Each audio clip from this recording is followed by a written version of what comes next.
Hello there. So the past 2 days I wanted to do this day in the life. I started and the day got away from me, and that's one of the reasons that I'm doing this, is to practice doing content consistently, because I know how important it is. But no excuses, didn't get it done. So it's kind of a mix of 3 days. Today I was more consistent, did some more recording. I need to remember to just film me doing everyday stuff that I think is boring, but that I think will give value to whoever you are, whether you have a business or a drone pilot or anybody in the creative space. I think can get value out of me showing the mundane stuff that we do every day that we might not think is anything special, but that we're told sometimes, like, wow, this is actually really cool. So I'm going to try to be better about that. I've really just been sitting here at the computer getting work done for the last several hours. For those of you who don't know me, my name is Jack. I am the founder of Epic Drone Tours. We are a specialty drone company. We create these really cool one-take indoor drone tours through a variety of different types of properties. So real estate, hotels, offices, big warehouses, businesses, manufacturing facilities, you name it, we can film it, and we have. We've done hundreds and hundreds of different shoots over the last 3.5 years since our inception. In early 2021, we were a COVID product of COVID, I'll call it. Started in early 2021 during COVID, when I was trying to figure out what I was going to do after graduating college, and here we are. One of the things that's very interesting for us to navigate is the roles that myself and our co-founder, Zach, what we do every day. So he is in charge of most of our back-end systems, of a lot of our cold outreach. He manages our Google ads and also does quite a bit of the project management side. So he does all of our scheduling, creates the invoices, that side of the project management. And then I am more of the client-facing. I manage the creative process, which, props to Zach, he's gotten a lot better at the noticing the creative side of things. So he can analyze the videos and speak on that as well, which he wasn't really able to at the beginning. So that's really good. But yeah, I usually manage the creative process. I do most of the sales, talking to clients and prospects on the phone and via email and vice versa. And then managing the team, communicating with everybody between our drone pilots, our videographers, our editors, Zach. We have a intern, we call him our business development specialist, Shane. He goes to UCSD, but he's been pivotal lately. So managing or figuring out what each of us should be doing with our days has been, it's been a great challenge, but it's been a lot of fun. Some days is harder than others. Zach sometimes has to tell me, hey, you shouldn't be doing this or you should be doing that. So, constantly trying to figure out the things that are driving the business forward and moving the needle, like I talked about earlier, is quite a bit of the focus. But yeah, I hope to provide some value from these days in the life.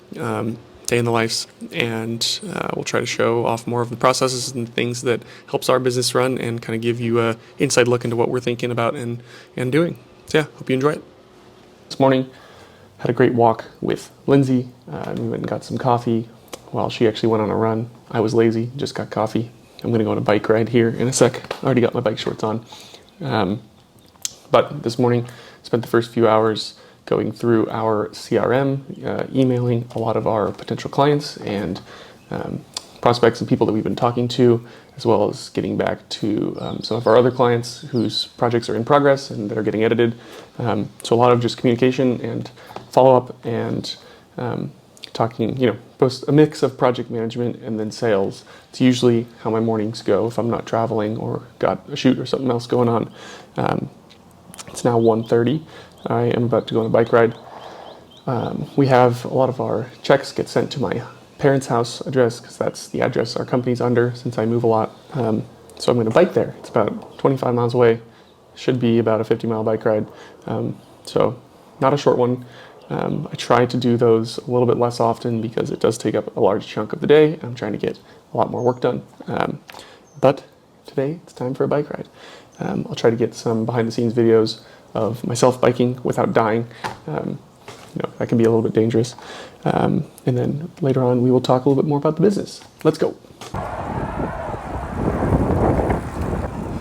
About 30 miles in, 5 or 6 to go to get home. I am tired. Yes, I still have my Ironman sticker. After the bike ride, we played some ping pong, and clearly I had to rage quit because I was playing bad. And I made myself some food. I think it was pasta, and then I had a pretty good smoothie. I love anything that has to do with berries. This was actually the next morning after our run. Lindsay made me some good food. Had to say hey to Cade, and you can see the breakfast there. This is Lindsay. We're about to go on a, 2 mile run? 3 mile? I want to go 2. She wants to go 3, so I'll probably go 3. I'm going to go slow. She's fast. That was hard. Cool. We've flown through as tight of spaces as you can imagine, but if it's too much of a risk, then I understand if we need to avoid it. Typically, payment-wise, we usually take a half deposit up front, if that is standard with you guys. Yeah, hopefully you guys love it and we can do more with it. Again, I see you guys everywhere. Absolutely. Have a good Friday. Right, talk to you soon. You too. Bye. That was a call with someone that works for one of the top 10 construction companies in the U.S., and we are going to be doing a shoot with them in Phoenix for a new manufacturing facility that they built for their client. We're going to be doing indoor FPV one-take tour. That's our specialty. That's what we do the most. So that's going to be a lot of fun. I love being able to get on calls. That was about a 25-minute call. Talked to her about the construction industry, about their company, obviously about this project and how to lock it in. But that's a pretty decent amount of my time is spent on the phone with potential clients and people that are thinking about working with us or are already our customers. So I really enjoy that. I love building relationships. That's what I believe is what I'm best at, is connecting to other humans. And other than that, today I am going through our CRM. We use close.com. It's, for people that don't know, CRM is where we house all of our contacts and customers, and it's where we do all the communication via email with all of them.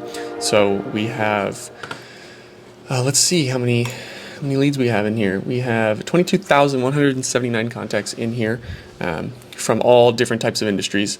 So we work mostly with hotels, commercial real estate, and then residential realtors. So it's mainly composed of most of them, people in those industries. We obviously also work with things like construction and then a variety of different other businesses. But I go through, we have different tasks set up each day that Zach on our team is mainly in charge of setting up. So he'll send out, or we have a system set up that sends a bunch of different emails every single day outbound to people we haven't talked to before. That in the first about year or two of the business, in like 2021, 2022, it was a lot easier to send a cold email to people and get people to respond. But since the creation of new iOS from Apple and a bunch of different other regulations, it's in the last few years become a lot harder to get responses via email.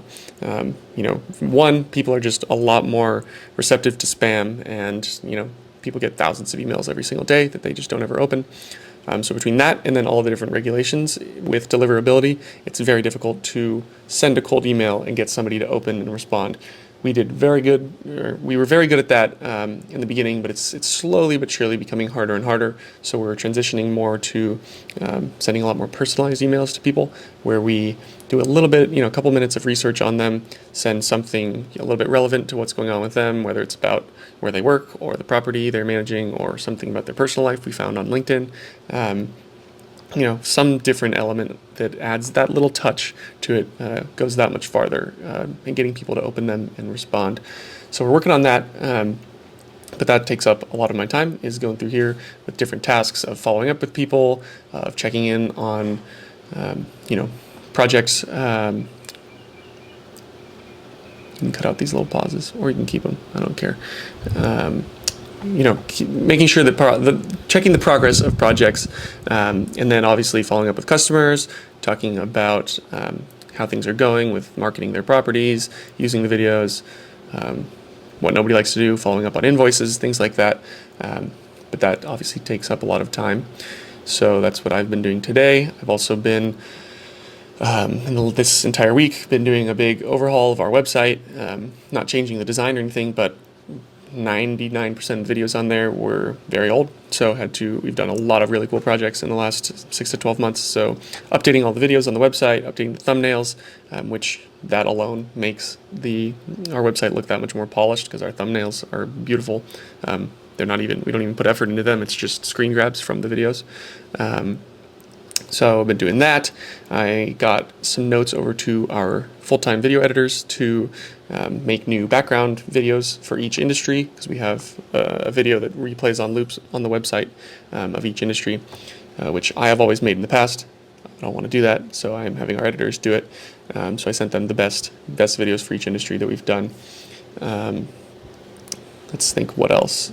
Another cool note is that person I was on the phone with, that project came from a Google ad. So last July, about a year ago, we started going pretty heavy into Google ads. One of our friends, Raf, who used to work for an agency that ran Google ads for people, helped set it up. And so him and Zach built out our Google ad system. I helped write a lot of the copy and different ads, and since then, Zach's kept up with the analytics and keeping it updated, making sure that we are not ranking for certain keywords, because we get a lot of calls from people that are looking to buy a drone, are looking to get their drone fixed. We get at least 2 or 3 calls a day. Not so much anymore because we've refined what we're showing up for, but we were getting a lot of calls from people like, hey, I tried to take off my drone and it didn't fly, or it broke, or it crashed, and we're like, I can't help you with that. And then people looking to have, that want to get a drone to spy on significant others or ex-wives, things like that. We get a lot of crazy calls, which is pretty entertaining, but also a little bit of a waste of time. So we've spent a good amount of time refining that. There's Lindsay. She wants to walk by, but she's afraid to, because she's shy on camera. Come along. No, I'm just filming. What else? But anyway, so that's been a big part of our revenue this year, has been from our Google ads. So we are ranking pretty high for most keywords that have to do with drones or drone videography, drone company near me, and we have a web page from our website there on the back end, but there's a page for each big metro city and state in the country, and so we have that linked to the Google ads. So when people search like drone videographer near me in Omaha, Nebraska, they have a specific epicdronetours.com webpage that they go to that says drone videography in Omaha or Minneapolis or New York City, which really helps us get more of these national jobs. What else? Right now, one of the things that we're working on is trying to become a more profitable company. So obviously we're a startup, and we have a lot of expenses, and we're trying a lot of different things. We have a lot of softwares we use, but it's been a few years now, and so we are thinking a lot more consciously of how to actually make money. We've made a lot of money for our team. We've been able to pay ourselves decently, and buy a lot of cool gear and equipment, and again, softwares and things to run the business. But we are starting to do what most companies do, trying to cut costs and be as efficient as possible. So we're currently in that state. Last year we spent a lot of money. One of the biggest, I wouldn't call it a mistake, but something that we definitely could have thought through more, was purchasing large cinelifter drones last year, thinking that we were going to get into the world of production and movie sets, and we definitely jumped into it a little bit too quick. We had a couple big projects that were good. We made some good money, and so we thought, hey, let's invest heavily into this, which I'm never going to think that it's a bad thing to try to invest in yourself and your business and try to further yourself. But what we're learning is to be a little more cautious, run the numbers more, think a little bit before making those purchases, and think, what's really going to drive your business to get better and what's going to move the needle. And so that was definitely a mistake that I own up to, because what we're very good at is getting getting clients via all these channels I've talked about. So email, social media, Google. But in the production world, it's not like you can just email somebody and then they're going to work with you. In production, it's a lot more about who you know and relationship based and, word of mouth. So it's something that you have to really, it takes a long time to get into and build those connections. And we just haven't done that yet. Plus, right after we bought those Cinelifter drones with red cameras that you put on them, they're big clunky drones. They have a lot of equipment. It's a lot of tuning, testing, so they're very difficult to manage. Right after we bought them, the DJI Inspire 3 came out, which basically eliminates the need for those types of drones. 90% that you can do on those, you can do with the Inspire, and that fits in one suitcase. It's about the same cost. So that was a bummer. We would have bought Inspires. We could have used the Inspire for a lot of the other projects we're doing. So all around, it was not very good. So that cost a lot of money, set us back a little bit. And since we've been, we obviously paid that off, but we've since been trying to narrow down the amount of costs we have every single month coming in and brainstorming ways to offset those costs. We've thought of, having courses for a lot of the drone pilots that are in our network and that ask us, how do you get more clients? How do you obviously create the types of videos we create? And so we're considering that. We're considering more recurring content for our clients. So there's a lot of different ideas we have. We are in the early processes of building out a platform for hotels that I'll give more info on later, but it's basically going to be a sales platform that houses all of their different sales assets in one place, including 360 FPV drone tours, which these exist, but in 3D tour form. So like a Matterport tour, people will have, that's how you tour most like hotels and properties on these types of platforms. But we want to do that with FPV drones. So more info on that soon. But yeah, this is just some brain barfing of the things that I think about and that we work on every day. There's always something new. I am trying to narrow my focus into, working on the business. I travel a lot. I also am a photographer on the side, so that, I'm going to the Olympics next month to take photos. So I'm trying to maximize the time when I am home to work on the most important things possible. One of that is making sure that as much as I love going to shoots and going on projects, that's not the best use of my time unless there's a purpose, to meet the client, to build that relationship, or to go have meetings in the area that we're traveling to. So I was going to go to Miami, to South Florida next week, but I'm no longer going there. I'm instead having one of our other photographers go with to take the photos of a couple different projects out there. So that's just an example of something I'm doing to make sure that I'm maximizing my time when I'm home and not traveling. I'm going to keep working on these website updates, send a few more follow-ups to a couple different people, and then sign that contract from that call that I was just on. And it's about 2:00. Already did my exercise for the day, went on that run this morning. I'd usually be going out and either swimming or going on a bike ride right about now, but I kind of like these days when I get the exercise out of the way earlier, because now I don't have to worry about it. Figured out how to do the FPV. I noticed where he's actually doing a little more motion blur with it. Yeah. I think he needs to use the same, not the Luma fade, but like it could be a Luma fade. It could still work. I don't know why he just didn't attempt it.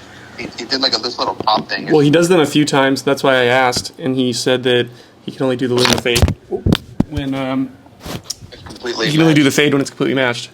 But yeah, I don't know. Paul seems to always do the fade. I guess sometimes it looks bad when they're not matched, but I'll put it in the notes because I think a technique that Paul does too. I think I've mentioned it too, that he can crop in if he needs to on certain shots to be able to try to match it as close as possible. Because I think I can see the difference why that shot specifically couldn't work out in Luma fade. Yeah. Because it's different focal lengths. I think I shot it in 28, one of them, and the other one in 17. But he could still kind of match cut that one. There's still a way to even like fade it in or some shit, but I don't know. Like there's like he does a fade, but then he also did like this little like really bright overexposed thing where it transitions like that. I'm trying to think of which one he did that with. Maybe Yeah. with the that one artist house, the one where I flew through the chandelier and it's day and night. The one that was in Los Angeles. Yeah. That was Paul. I forgot. It is now 5:52 in the evening. Just got back from Costco. Had to pick up some food and toilet paper. Of course, got Costco pizza. It's definitely a vice of mine, but it's so good. I'm now going to work on some social media posts and get them deployed out because it's Friday afternoon. Try to get a couple scheduled for next week. Try to get ahead of that. That's something that when I do well, I do really well, but when I don't do it, it just doesn't get done. So I really like to try to put an effort to get consistent with scheduling posts. Not so much scheduling, like getting them posted, but having a plan of what's going to be posted, so that every single day I don't have to go search in our archives and find, figure out what am I going to post, because we have endless content. So making sure that it gets deployed is something that I'm trying to do consistently. Been much better the last few months. We had a couple months there with where it was very stale. So working on that. One of my favorite parts of updating our website, which is really not a big task for me, but we have thousands of people each month that go to our site, so it's very important to keep it updated. But it's just so cool to see the different thumbnails and just reminders of all these projects we've done. So like this was a Ritz-Carlton in Florida. This is a brand new Thompson Hotel in Houston that Rio and Mo went and shot. That's an Omni in Boston. This is another video from the Ritz. We've just had so many opportunities to do really great projects. This is the JW Marriott in Nashville. This is W in LA. This is another hotel in Long Beach. This one's in Washington, D.C. And these were all within the last 6 to 8 months. So it's just super cool to see the different, just to see the progress we've done. Yeah, this is an office building in north of Denver, Colorado. This is one of the offices in San Diego. This was in Virginia, a office space. This one's also in Virginia. That was last year. So it's just super cool to see the places that this job has taken us, and it's easy to get lost in the day-to-day and to always worrying about the task at hand and things we got to do. But it's cool to zoom out and realize, like, damn, this is we've done a lot of really cool shit. One of the other things that we're working on is from a process perspective is figuring out how to make sure that our clients follow our processes more consistently, and for us to not be as lenient with them, because I'm a very big the customer's always right relationship type of guy, and so I'm very quick to say, oh, this client's important, so let's let them get a pass. Let's say if it's filling out a revision form on our website versus just texting or emailing the revisions, but from a scalability perspective, and in order to grow and just get them their revisions on time to make sure they don't get lost in texts. It's very important to make sure that that process gets done, because it's there for a reason. So currently playing with how to get that done on a more consistent basis. Because again, I'm too nice and I have a hard time being stern with people when they don't do the things we ask, even though we have those things there to benefit them and to get them their videos done quicker and at higher quality. Same thing goes for invoice payments. Quickly learning that we definitely have to push both. We have our contracts and agreements for bigger projects, but making sure that every time we have our agreement signed and deposit paid before we show up. Because we had a recent project that, we told them, like, hey, you need to have deposit paid before the shoot or we're not showing up. We did anyway. They just ignored us on that invoice, which was pretty frustrating. And so you can probably say we're pretty dumb for doing that anyway, but we did. And that shoot was now over a month ago, and we still have not gotten even the deposit payment, and they're sending us back and forth with a bunch of stuff. So, holding firm to our processes and the things that we are saying we need to stick to is going to help a lot. So the theme of everything is just consistency. We know what we have to do. Just making sure to get it done on a consistent basis and continue to innovate and be creative and talk to more and more people and continue to make our products and our videos even better is the way that we're going to keep growing. But that's just about the end of my Friday thoughts. Going to keep doing these social posts and then go eat some food and maybe play some ping pong. And then we'll call it a day. Definitely going to try to get some work done this weekend. And so I have some family in town as well, so I'm going to hang out with them. And then looking forward to a big week next week. So we will catch you guys on the next one. Peace.